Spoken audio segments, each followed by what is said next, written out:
गाय की पूंछ के बाल पहनने की गुप्त चमत्कारी फायदों के बारे में आज मैं बात करने वाले हैं। अगर आपने इसके फायदे जान लिए तो कभी भी कंगाली आपको नहीं सताएगी, आपको को लक्ष्मी कभी परेशान नहीं करेंगे, कभी भी आपको जीवन में असफलता नहीं मिलेगी। तो अपने फायदे के लिए इस वीडियो को पूरा शुरू से अंत तक जरूर देखिएगा। गाय को गौमाता कहा गया है। गाय की पूंछ को छूने मात्र से सभी तरह के पापों का नाश हो जाता है। गौ माता समुद्र मंथन से उत्पन्न हुई है। जगत कल्याण के लिए देवताओं को उन्होंने अपने शरीर में स्थान दिया और इसके दूध को अमृत समान माना जाता है। दूध पीने से समस्त प्रकार की बीमारियों से छुटकारा मिल जाता है और वेदों के अनुसार गौ माता की पूंछ में हनुमान जी का वास होता है। ऐसा वेदों और शास्त्रों में लिखा हुआ। तो आज जो मैं आपको जानकारी देने वाले हैं वो बहुत ही सुंदर जानकारी है। गाय की पूंछ से आज भी कई जगह झाड़ा लगाया जाता है। अगर किसी को नजर दोष हो, नजर उतारनी हो, तो गौ माता की पूजा के जो बाल होते हैं इससे झंडा लगाने मात्र से तत्काल ही बुरी नजर उतर जाती है। और गाय से मिलने वाले दूध, घी, मक्खन, दही, गोबर को मुद्रित ही पंचगव्य के बहुत ही अनेकों फायदे हैं। ये हजारों रोगों की दवा है। आज भी कैंसर जैसी बड़ी बीमारी से छुटकारा पाने के लिए गौमाता के पंचगव्य से बने हुए रत्न का प्रयोग किया जाता है। आज की वीडियो बहुत ही सुंदर है। अगर आप हिंदू है तो इस पूरी जानकारी को बहुत ही ध्यान से सुनिएगा। तो चलिए बताते हैं जो आपको गाय की पूंछ के चमत्कारी फायदों के बारे में। यदि दुख और दुर्भाग्य आपका पीछा नहीं छोड़ रहे हैं, दोनों आपके जीवन में निरंतर बने रहते हैं, आप हमेशा दुखी बने रहते हैं, दुर्भाग्य आपके सर पर ही बैठा रहता है, तो ऐसे में आप गौ माता की बाल जरूर धारण करें। कैसे धारण करना है? आपको इसको अपने ताबीज में बना करके अपने गले में धारण करना होगा। दोस्तों, गाय के बाल धारण करने से दुर्भाग्य दूर दूर तक आप पर नजर नहीं लगा पाएगा। आप एक बार इस चीज को अवश्य करके देखिएगा। कुछ बाल आप ले लें, गौमाता की पूंछ के थोड़े से टुकड़े आप ले लें और उसे ताबीज बना करके आप धारण कर लें। अगर किसी को अकाल मृत्यु का खतरा है या मृत्यु योग है, जिन लोगों को काल सर्प दोष लगा हो, पितृ दोष लगा हो, तो ये दोनों दोष ही मृत्यु योग बनाते हैं। तो इन दोषों को दूर करने के लिए, इन दोषों से बचने के लिए भी आपको गौमाता की पूंछ के बाल को अवश्य ही धारण करना चाहिए। हमारे हिंदू धर्म में, शास्त्रों में ऐसा माना जाता है कि गौ माता आपको अगर आप घास खिलाते हैं तो धन की कमी आपको कभी भी नहीं सताएगी।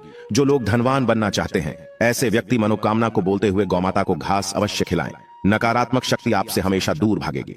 मंगल दोष को दूर करने के लिए, विवाह में रुकावट के कारण अगर संतान प्राप्ति नहीं हो पा रही है तो संतान प्राप्ति के लिए, पुत्र प्राप्ति के लिए, नौकरी व्यवसाय के लिए भी आप इसे धारण कर सकते हैं। लेकिन उनके अलग अलग नियम हैं। तो आपको क्या करना होगा? अगर आप पर बहुत ही ज्यादा कर्ज चढ़ गया है और कर्ज को चुकाने के लिए आपके पास बिल्कुल भी पैसे नहीं हैं, आप चाहते हैं कि कहीं से आपको अचानक धन की प्राप्ति हो जाए ताकि आप उस कर्ज को चुका सके और धन इतना आए कि आप उस कर्ज को चुका करके भी हमेशा आलीशान बंगले में अच्छे से रह सके, तो ऐसे में आपको क्या करना होगा? आपको एक पीले रंग की कौड़ी के साथ में गाय की पूंछ के बाल को बांध कर के अपने गले में धारण करना होगा। लेकिन इसे आप अपने गले में लाल रंग के कपड़े में धारण करेंगे। इस बात का विशेष रूप से आपको ध्यान रखना है कि आपको लाल रंग के कपड़े में ही एक कौड़ी और थोड़ी सी गाय की पूंछ के बालों को धारण करना होगा और इसे आप शुक्रवार के दिन धारण करें, क्योंकि कौड़ी जो होती है वो मां लक्ष्मी की प्रिय होती है और कौड़ियां भी समुद्र मंथन से ही उत्पन्न हुई थीं। अगर किसी व्यक्ति को रक्त संबंधी बीमारी हो गई हो या किसी प्रकार की अगर रक्त संबंधी बीमारी है तो ऐसे में उसे गौमाता के पूंछ के बाल धारण करवा देना चाहिए, क्योंकि गौ माता की पूंछ में हनुमान जी का वास होता है। हनुमान जी महाराज मंगल का स्वरूप माने जाते हैं। मंगल से रक्त संबंधी सभी बीमारियां दूर होती हैं। और हाँ, अगर कोई मेरी इस वीडियो को देख रहा है तो आप भी हर सनातनी को इस जानकारी को अवश्य बताएं और हर हिंदू व्यक्ति इस वीडियो को जरूर शेयर कीजिए ताकि गौ माता की रक्षा और सेवा हर हिंदू पूरे मन और विश्वास के साथ कर सके, क्योंकि इससे हर तरह के दुर्भाग्य को आप दूर कर सकते हैं, हर तरह की नकारात्मकता को पूरी तरह से दूर कर सकते हैं। साथ ही साथ धन प्राप्ति, लक्ष्मी प्राप्ति, कर्ज मुक्ति, संतान प्राप्ति, सभी तरह के सुखों की प्राप्ति भी आप इससे कर सकते हैं। क्योंकि सभी देवी देवताओं को माता गौ ने अपने शरीर में स्थान दिया हुआ है, तो इनके हर एक अंग से ली हुई चीज पूजनीय है। इनके हर एक अंग को छूने मात्र से ही आपके शरीर में जो भी विकार है, जो भी बीमारियां हैं, वो तुरंत ही दूर होने लगेगी। हर तरह के जो नजर दोष है, शारीरिक दोष है, वो दूर होने लगेंगे। दोस्तों, शास्त्रों के मुताबिक गौमाता में सारे देवी देवता निवास करते हैं। 33 कोटि देवी देवता पितर का निवास होता है। अगर आप भी किसी मंदिर में नहीं जा सकते, पूजा पाठ नहीं करते हैं, कहीं जाकर के ग्रह दोषों का उपाय नहीं कर सकते हैं, तो आपको गाय को एक रोटी जरूर खिलानी चाहिए। हमेशा कहते हैं पहली रोटी गाय को अगर आप भी खिलाते हैं तो दुनिया के सारे सुखों को प्राप्त कर सकते हैं। हिंदू धर्म में गाय को देवी लक्ष्मी से जोड़ा जाता है, जो धन और समृद्धि की देवी है। इसलिए गाय को पहली रोटी खिलाने की सलाह दी जाती है। इसे माता लक्ष्मी को प्रसन्न करने और किसी के जीवन में सौभाग्य लाने का एक तरीका माना जाता है।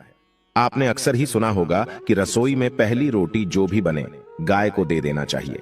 हर रोज गाय को एक रोटी देने से आपके जीवन के सभी दुख दर्द दूर हो जाते हैं। खाना बनाते वक्त हमेशा पहली एक रोटी गाय की निकाल दें।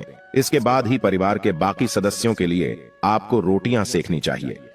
कोशिश करनी चाहिए कि गाय की उस रोटी में थोड़ा सा हल्दी मिला दें कि इससे गाय को रोटी खिलाने का अपार फल प्राप्त होता है।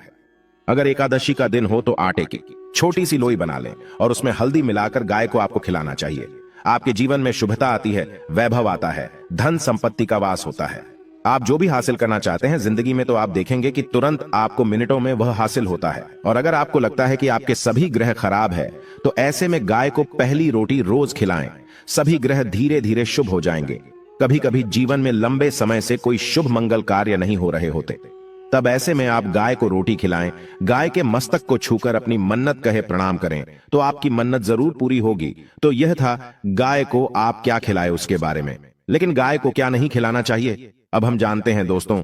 रोटी तो हर कोई खिलाता है, गाय की रोटी बासी नहीं होनी चाहिए। यानी कि एक दिन पहले की जो रोटी बनी रहती है और आप दूसरे दिन खिला देते हैं, सुबह सुबह वह नहीं खिलाना चाहिए। कई बार आप रोटी बना लेते हैं और उस दिन गाय मिलती नहीं तो रोटी रखी रह जाती है, फिर वो अगले दिन गाय को खिलाने से गाय का अपमान माना जाता है, वो रोटी बासी कहलाती है। इसीलिए गाय को एक दिन पहले की बची हुई रोटी नहीं खिलानी चाहिए। सड़ी गली चीजें, खराब चीजें गाय को मत खिलाइए, इससे घर में परेशानी आती है। अपनी आदत को बदलिए। अगर आप ऐसा करते हैं तो इससे घर में तकलीफ आती है।